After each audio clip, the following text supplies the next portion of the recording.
The war in Ukraine is far from over. The president says his team is fine-tuning the plan that will bring it to an end.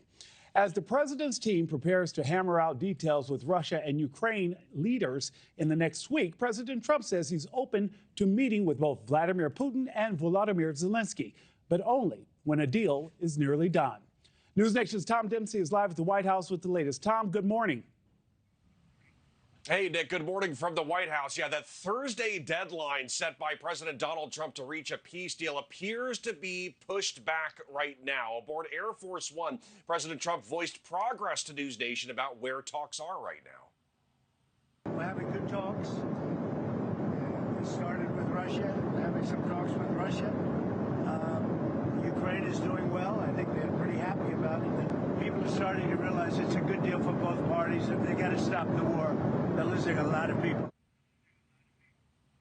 Two people to keep in mind right now, Special Envoy Steve Witkoff and Army Secretary Dan Driscoll. The president saying he has directed Witkoff to meet with Vladimir Putin next week and Driscoll to meet with the Ukrainian team, which says that the meeting could come later this week. In a Truth Social post, the president saying the original 28-point peace plan only has a few remaining points of disagreement, which NewsNation asked the president about aboard Air Force One.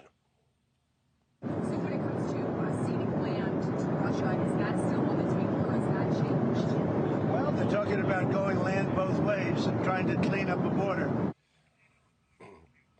Specific details of what peace plan could emerge still remain unknown, but on Tuesday, we know Secretary of State Marco Rubio, as well as Ukrainian leader Volodymyr Zelensky, met with leaders from 35 other countries as part of a coalition of the willing. The group discussed the ongoing negotiations as well as support for Ukraine. And Nick, a very key thing to watch for today and in the days ahead are going to be reactions from Russia. No doubt Russian leaders like Vladimir Putin are going to push for that original 28-point peace plan, which some lawmakers criticize as being too friendly to Russia.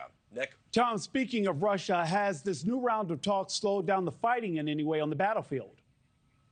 Yeah, here's the thing, Nick. Look, there's a lot of attention on these peace negotiations, but this actual war that's literally being fought at this minute in Europe shows no signs of slowing down anytime soon. In fact, earlier this week, Russian forces fired over 20 missiles at Ukraine's capital and launched over 450 drones, hitting city buildings and energy facilities and killing at least 7 people. Ukraine also fired back, launching hundreds of drones towards southern Russia, damaging homes and killing at least 3 people while targeting an aviation plant and drone facility.